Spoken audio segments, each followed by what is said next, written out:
Good morning. Another fan one for me. You know, this is like, I'm excited. Yeah. Ariel, welcome back.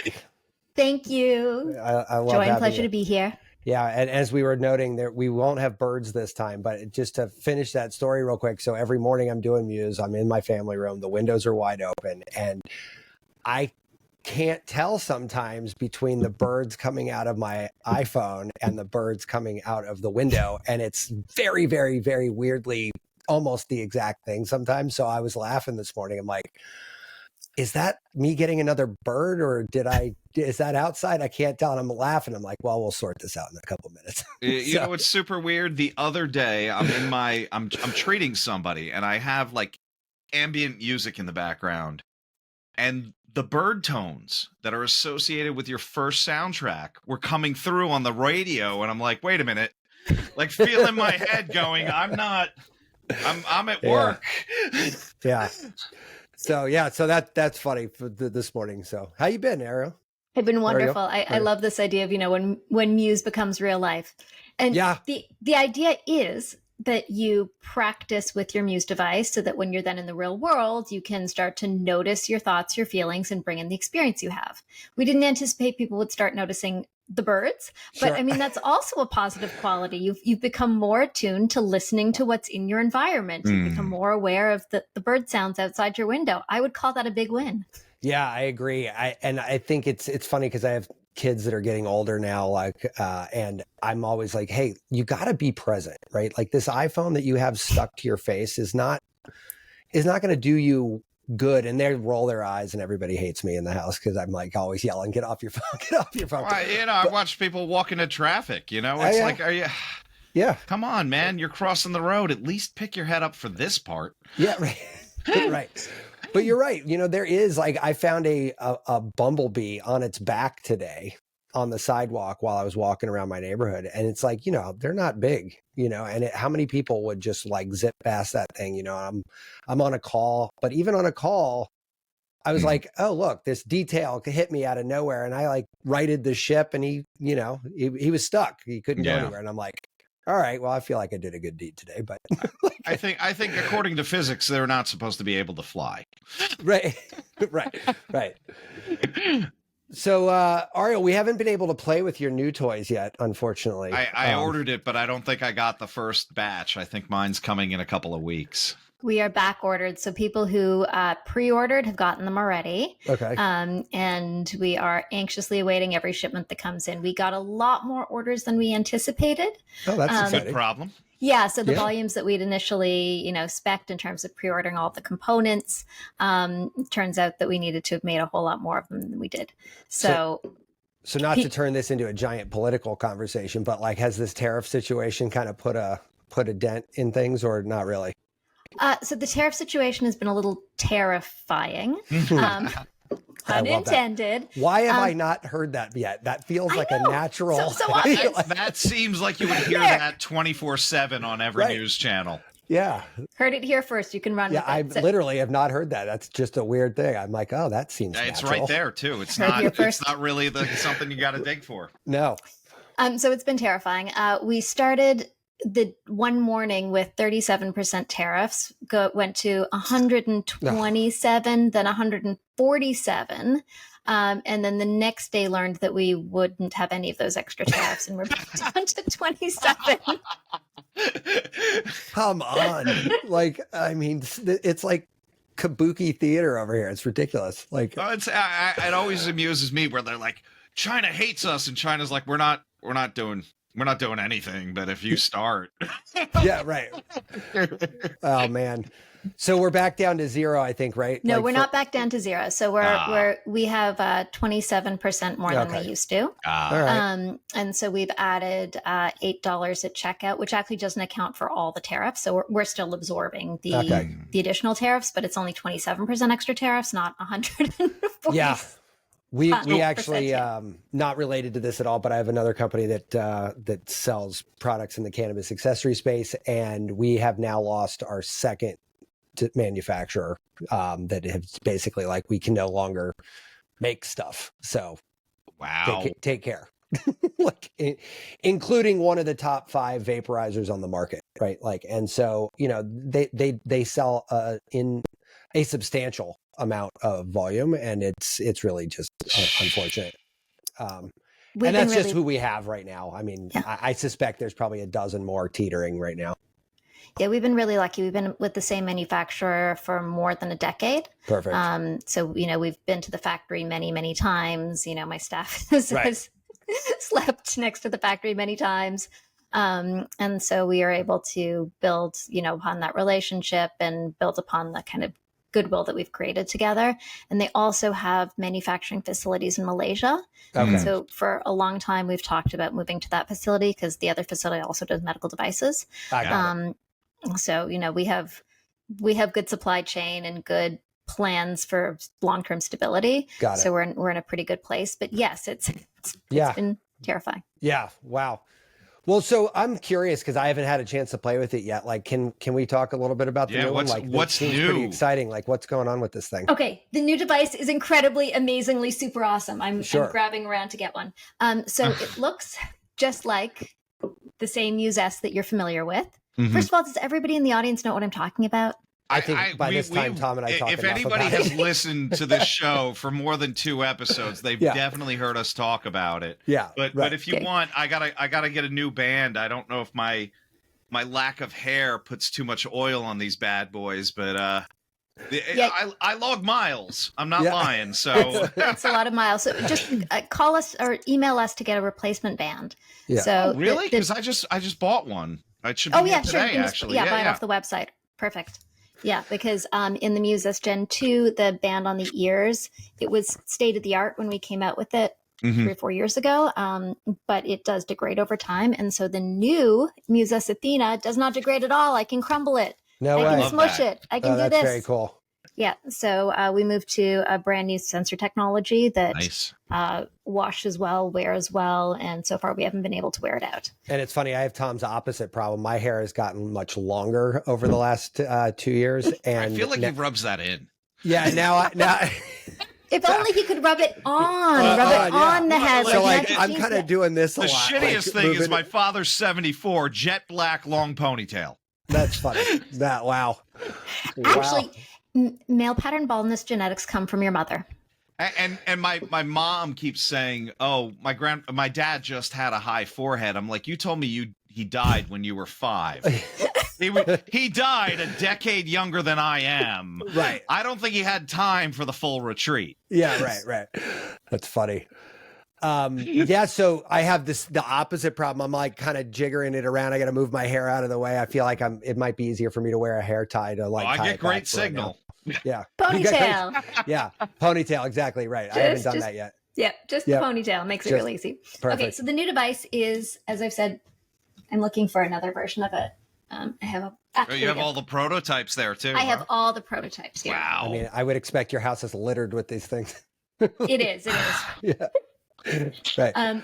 So this is the new device, and it looks very much the same as the old device. It's actually, the pod is even slimmer. Wow. But inside of it is not just the EEG that you're familiar with now with new sensors that don't wear out, but also FNIRS, functional near infrared spectroscopy. So let's talk about that for a minute. Yeah. For anybody out there who doesn't know what FNIRS are, which is when you most kind of people. tipped us off, I had to go Google everything. Yeah, exactly. To be honest, I was like, I don't know what she said. And not only do I want to hear more about it, but I actually want to know like what that brings to the party. Like why that? Right? Perfect. Okay, so functional near infrared spectroscopy is basically telling you near infrared, so red and infrared light. We use 700 to 900 nanometers of light being shone through your skin and through your skull to penetrate at your blood-brain barrier and be able to detect the oxygenation of the blood reaching your prefrontal cortex. Oh, cool. So what this nifty little device here does, in the center you have an emitter, and that sends out red and infrared light. It then travels in a little banana shape to your left and right prefrontal cortex, hitting the near emitter and the far emitter, the near detector and the far detector. And they're able to actually determine the amount of oxygenated blood you have on your left and right prefrontal cortex. And what is that an indicator of? Exactly. So when you have heard an fMRI, and an Sure. fMRI, somebody's sitting in a big machine and you're asking them to do something that's going to activate a part of their brain. And what you're looking at there in the fMRI is the bold response, the blood oxygenation response to that part of the brain, which indicates how much that part of the brain is working. We're basically doing the same thing as an fMRI machine, but in this fancy tiny little package. Wow. Where we're able to see the blood oxygenation to your left and right independent prefrontal cortex, thereby being able to see how much it's working. So is that an autonomic response? Is that something that, but we can hack that? I'm assuming you wouldn't be tracking it if we couldn't improve it. As this is sexy. goes across This is the sexy. face. I like this. Yeah, Right. This is fun for me. You can track it and you can train it. So it is an autonomic response. So it is how much blood is being perfused to your prefrontal cortex. And what we're looking at is the oxy versus the deoxyhemoglobin. So oxygen is attached to hemoglobin. It goes to the brain. When the oxygen is consumed by your mitochondria, who are then using it to make energy, you then end up with deoxy.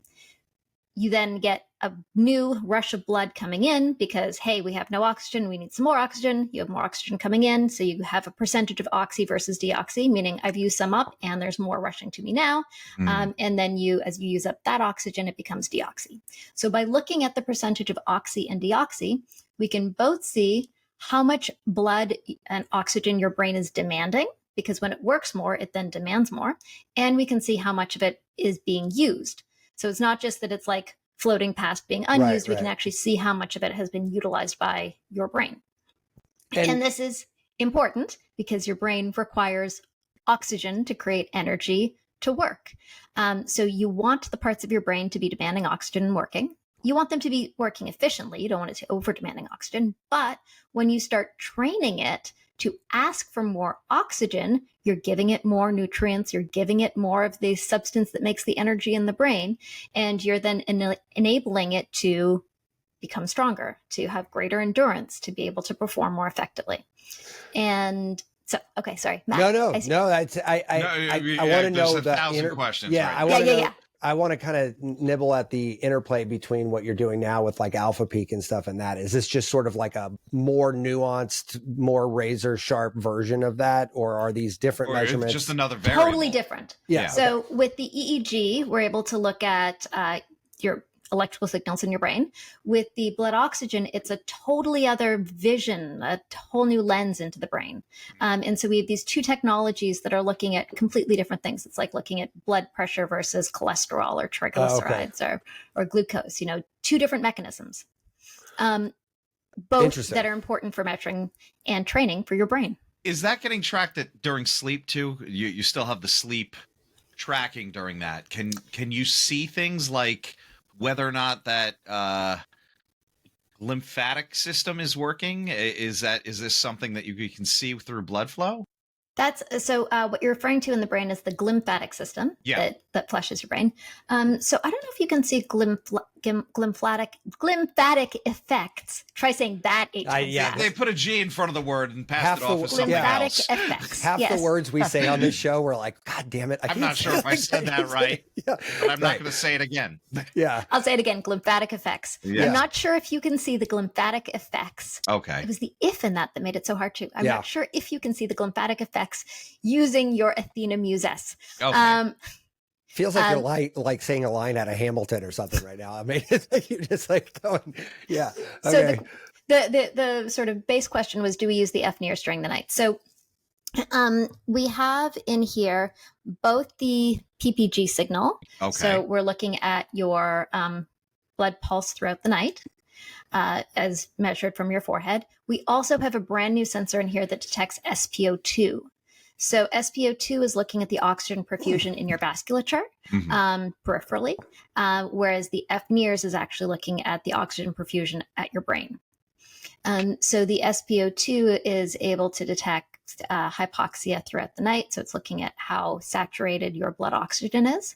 Now, and is that outside of the cranium? Is that in the skin levels there? Exactly. Okay. And apparently it's actually even more precise to measure from your forehead than it is to measure from your finger. And these rings are all over the place. Like I've tried Aura, and this is another version of an Aura, but like they seem to be sort of, I don't want to say inconsistent, but kind of inconsistent, right? Like it's just like it's all over the map with that. So I want to jump into the future. How long until we wear this thing all the time? Yeah. It's a good question. I don't know, but I need to jump into fast to just answer your question briefly. Yeah, sorry. So so the PPG goes throughout the night. The SPO2 is available now for researchers. Over time, will come to consumers. And the FNIRS is very battery intensive. So it currently doesn't go consistently through the night. But we have a whole bunch of researchers who use Muse for sleep research, and they also want to do sleep and FNIRS research simultaneously. So we're in the midst of making additional battery packs and accessories to enable that through the night too. Oh, that's interesting. So, that's cool. Yeah. So, but the FNIRS works during the daytime for daytime training and tracking sessions. And it's amazing. Once you get the Athena, you actually see your blood oxygenation response when you do sessions. Which is just wild to me because like I as though I can measure any more stuff on my body here, but but yeah, it is super fascinating because you're like, well, I could know that. That's interesting. Let's find out. Right. The alpha peak stuff, I'm still sort of, I feel like I'm behind. Matt, you were off when I asked, but you please go ahead and ask. Well, no, it's I love that I can do all these things, but like I guess some of it is even for people like Tom and I who spend a lot of time not just talking about and using Muse, but also talking about a whole bunch of other crazy shit that people are doing, and even for me, like detangling how to like make heads or tails out of the alpha peak stuff and the brain recharge stuff has been like a bit of a learning curve, a fun one. But I think what Tom's probably has told you is that if my alpha peak is up, my brain recharge is down, and I could never get those things to align except once or twice, maybe. But like yesterday, for example, I was at like almost full, like a 52 brain recharge, and a 9.6 alpha peak, right? This morning it was 10.6 or 10.9. It was like a huge shot up for some reason. I really trying to still figure out why that happens, but my brain recharge was down to like 48. Right? Now like, I'm pulling up my data and I'm like, right. Does Matt have a bigger range than I do? Yeah, so it seems to be inversely related, right? It's not necessarily inversely related, but they're actually two different things. So in alpha peak, what we're looking at is the peak frequency. Mm-hmm. So alpha, we talk about it from 8 to 12 hertz. Your alpha peak is an individual score that, by the way, did you say you were 10.7? 10.9 this morning. 10.9. That's super high. That's amazing. Yeah, but it was like 9.6, and then usually I'm hanging out in the. Funny enough, actually, Ariel, this might actually be part of your answer, but I notice my spikes after recording sessions of this show. Like when I get very jazzed up and my brain's going crazy and I'm excited to be alive, kind of thing. The next day, my alpha peaks through the roof. Is that literally because your brain's firing more? Yeah, I don't know. Okay. That's a very interesting observation, and it may be correlative, it may be causal, we don't know. Mm-hmm. Sure. But what alpha peak is looking at is the number of the frequency of your brain activity. And some people actually have two alpha peaks, a bigger one and a littler one. But the majority of us have just one alpha peak. And the faster that alpha peak goes, the faster your brain is processing, essentially. So I would describe alpha peak as like the refresh rate on your brain. If you're looking at a screen and it's, refreshing slowly, you're not taking in information that quickly. You're not able to ingest and bring together the concepts and the ideas. When your refresh rate on your screen is going quickly, everything's really smooth. You're taking in that information really quickly, and you're able to, assemble the pieces. It's kind of like alpha is the refresh rate on the brain. When you are looking around the world, when you age, your alpha peak declines. I was just going to ask, is that because the first time you were on the show, you talked about aging populations, their alpha peak tends to drop. Is that it? That cognitive decline, is that causing that? So as you age, your neural systems don't work together as effectively. So, think about it like an orchestra. You've got your violins, you've got your violas, you've got your cellos, you've got your timpanis. And when everybody works together, when you've got the best, sharpest musicians in the world there, it sounds like gold and everybody knows how to move in sync. As your violin gets a little out of tune and nobody notices, the orchestra doesn't sound so good. Your Timpani's getting a little bit sleepy now and it's going slower. It's not coming together as beautifully. So think about alpha peak as everything working in its optimal frequency, which means that your brain is working together. It's kind of like the conductor, the net effect. And as you age, the parts and the pieces don't come together as effectively to synchronize as effectively. And that's why stuff sort of starts to slow down, and you start missing pieces. And if alpha peak is the refresh, then what would be the brain recharge? So recharge is a different characteristic of alpha peak. So alpha peak frequency is the frequency, how fast or slow it's going, the refresh rate on your brain, let's call it. And then the metric that we have, alpha recharge, refers to the amplitude of alpha during a specific session. So how deep you got in that session. So the recharge is like, how quick is your brain refreshing, right? Sorry, alpha peak is how quick is your brain refreshing right now? Whereas the recharge score is looking at how recharged your brain got from that one session by being able to increase your alpha in that session.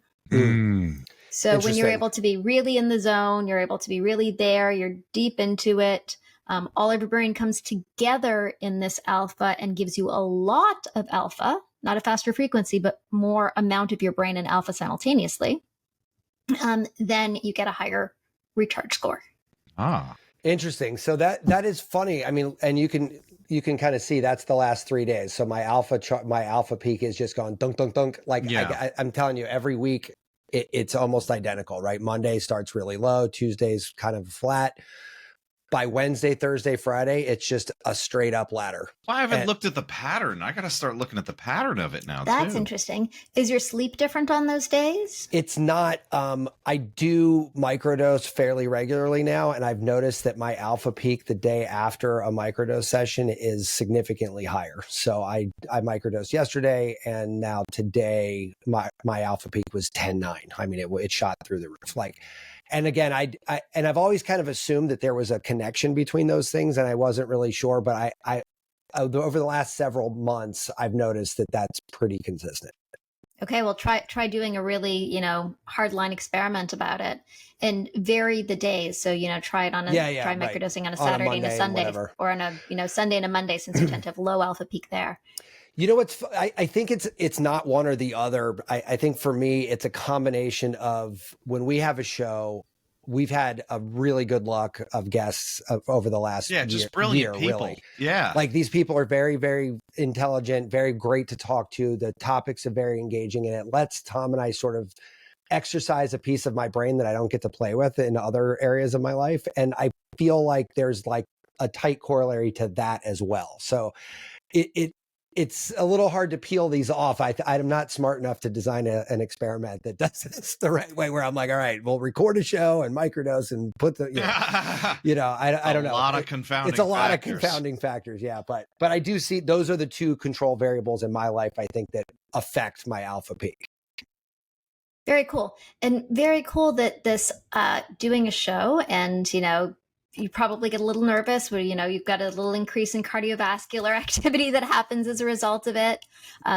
Your brain is turned on, you're firing, you're excited, you end up with endorphins afterwards. Those endorphins have a positive effect. Sure. Your mood then becomes like spin up. Right. And I think it is an interesting thing for everybody listening to think about, like, what are those things in your life that jazz you? And how can you do more of it? What are those opportunities in your life to stimulate your mind and to get your mind thinking about exciting things? And how can you do more of it? Knowing that these things are good for your brain. There's some basic stuff we know is good for your brain. Sleeping well, eating well, exercising, incredibly good for your brain. Sure. Loving connection, and using your cognitive juju, using your cognitive powers to think in new ways. And the more you do it, the better your brain becomes. Now I'm interested in the alpha recharge being the amplitude. And if I read that right, the sort of the height that you soared to during that, or, the strength of that, like, it's interesting to just looking at my own data. when I say they're inverse, I'm wondering if I'm taking in so much information, processing it so efficiently, but I can't go deep because of the volume of what's happening. There's too many thoughts. There's too many thoughts, right? Like it's like, you're processing great, but you can't go too deep because you're already on to the next one. And then that's also not tied to, I guess, the calmness during the session, right? So my alpha peak correlation, right? No, my alpha peak is definitely higher when my mind is more active. Like, so my mind today was only 56%, right? Which is fairly low for me. And that's still pretty good. That's a decent meditation for me. Like I've been in the 70s a few times, but other than that, it's always shit.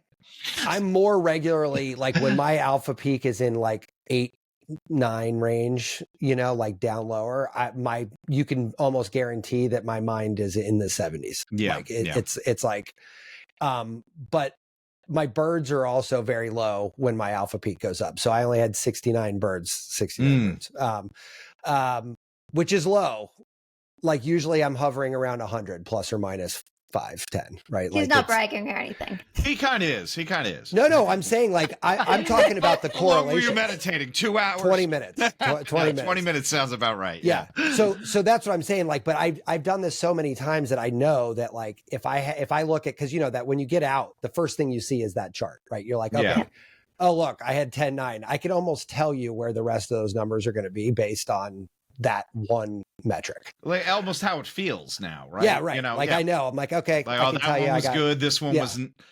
Right. I guess I have a question about like the type of meditation we do, because right now we had somebody on that does this crazy thing. He records a 90-second voice recording. You call a phone number, you read it, and then he puts together this like crazy layered binaural beats thing. And he, when I was talking to him, he said there's like 1,000 different frequencies in every 4 seconds, right? So you listen to this thing twice a day, and he's got an AM and a PM. The PM is deeper bass. It seems much more passive. It is actually kind of calming. The morning one is really high frequencies. It's like uncomfortable to listen to the first days. When I was doing that combined with the Muse, like, I don't know if I was just so distracted by that. It was like my brain was constantly active. I couldn't, breathe deeply and slowly, concentrate on the things that normally get me into that zone because of that. So have you found a style of meditation? Because once I finish this, I'm going to start playing with the Jose Silva stuff. But within that, is there some kind of meditation that seems to light up the brain in the best way? Oh, that's a great question. So with the Muse Mind, you're doing focused attention meditation, focused attention on your breath. And that is excellent at lighting up the brain in many ways, because you are observing. So you're building your metacognition. You're working your attention. You're being able to notice and redirect.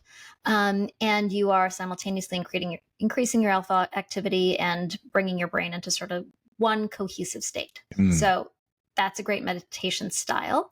If you're interested in exploring cool audio alongside, the Monroe Institute, have you tried the Monroe Institute tracks? I found them on TikTok years ago, and now it's like, oh yeah.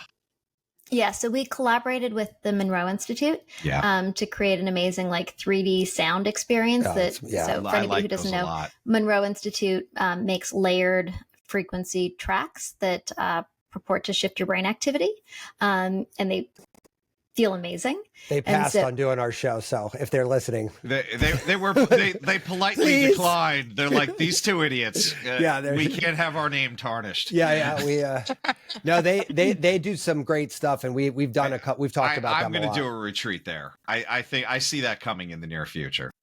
Yeah. So we got to work very closely with them, and Chris, who's like the technical genius behind everything we do, he's like, okay, I know what we're going to do. We're going to do Muse in a 3D soundscape with Monroe Institute. And so as you go through the levels of your meditation, when you are not in a meditative state yet, the sound is flat. As you drop further into your meditation, the sound then goes into stereo. And as you drop even deeper, the sound then goes into spatial audio. And so it becomes this like extension of your experience of being alive to life. and to have your awareness, expanding in that way. How similar is that to your partnership with Alpha Beats? Because like, I hate to say this, you guys recommend something and immediately I'm like, I'm buying that app. And I before I started doing this, I was really deep into the Alpha Beats, and I love that aspect of it too. Is sometimes it's not necessarily music I love. They're like, hey, it's the 90s, and I'm like, where's the Soundgarden? Why is there so much Britney Spears? So Alpha Beats is different. So Monroe Institute is really focused on the spatial audio, and that you can actually, if you have access to the meditations in the app, then you'll get the Monroe Institute meditations for free. They're in there. Yeah, you don't need a separate app. Alpha Beats is very alpha focused neurofeedback. And they found their methodology to be quite effective, but it choose what works for you. Choose what you like to listen to. See, and then, of course, like there's Mind hours Lift. Of me just with I played with Mind Lift too. Yeah. I love and that. Mind Lift on the Muse is a completely different experience that is doing specifically targeted neurofeedback based on a reading of your brain. So they have an extra electrode that you plug in. For anybody who doesn't know, cool fact. You can plug extra electrodes into the Muse and put them anywhere you want on your head or drop it down for full EKG. But that's what our researchers do. And so with Mind Lift, you get the extra electrode, you move it around your head, you do a brain map, and then they recommend neurofeedback protocols based on your brain map. Wow. I didn't actually know that part. My pretty kids neat. were so good at it. I was very jealous. I did it for a couple of months as a practitioner. And then the kids just were not consistent enough for me to justify paying for a professional subscription to it. I'm like, I love you guys, but this is pricey, and you're not doing it.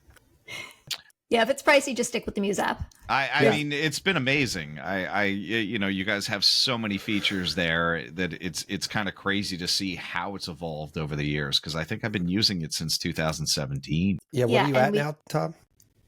I'm over 2,300 days. Streak? Yeah. Amazing.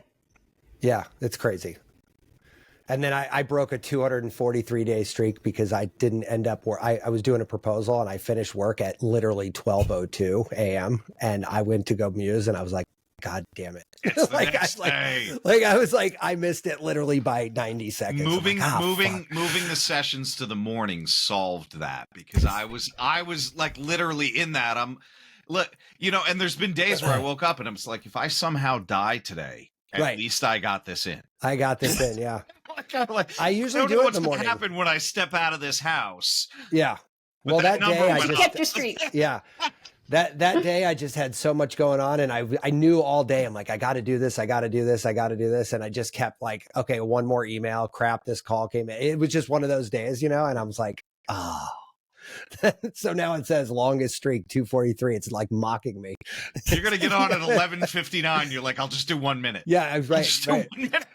Well, now it's on my radar. I'm like, oh, shit, 1 minute meditation, and then I could just do another one like a minute later. Yeah, right. Exactly.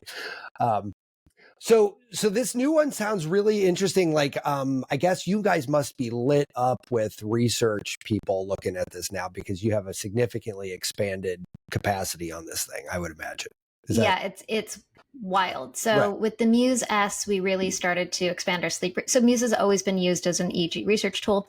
With the Muse S, the sleep research really expanded, and we have a whole set of tools specifically for sleep researchers to use Muse in place of using a sleep lab. But now there's nothing on the market that you can get that does FNIRS and EEG simultaneously at anything close to a reasonable price. So now we have all of our researchers being like, oh my God, I can't believe this exists. And then we have all these extra electrode plugins for research where you can use it for EMG, EKG, EOG, anywhere else in the head. So it's this completely like off the charts sensor acquisition module, which researchers are now using in a wide variety of ways as soon as they can get their hands on it too, because we are still back ordered for everyone. Sure. Yeah, I can imagine. So is there any intention or thought to moving into actually going from just reading to stimulating? Nope. Because I tried to buy a God helmet, and I'd spoken to Todd Murphy a couple of years ago, and then I'm like, hey man, I'm ready. And he goes, we're not manufacturing it at this time. And I was like, damn it. Yeah. God damn it. I'm not going to be walking around with giant magnets taped to my head. I just had two people ask me about it. Yeah. Transcranial magnet therapies like today.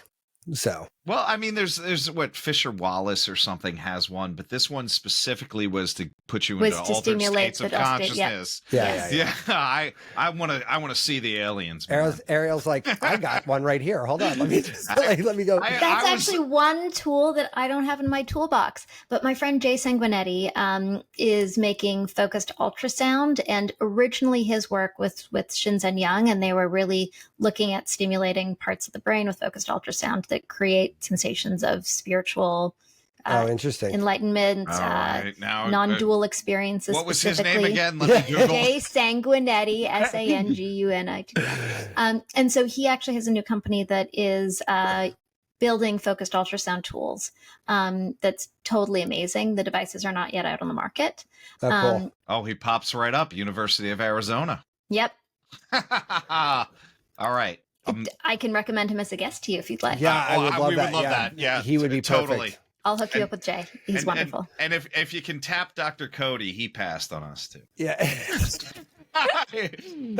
I've got a special in with Cody. I can connect you guys too. I've been following his YouTube channel forever too, and another amazing person doing great work and just able to explain a lot of this tech that's available and why you should choose which one and what your goals are, which I think is such an amazing thing to be able to do beyond just, the marketing part of it, Yeah, and I'm so glad that people like Dr. Cody exist because, we make these amazing tools that can do so much, and we can only explain so much of what they do. You can only find out so much from opening the box.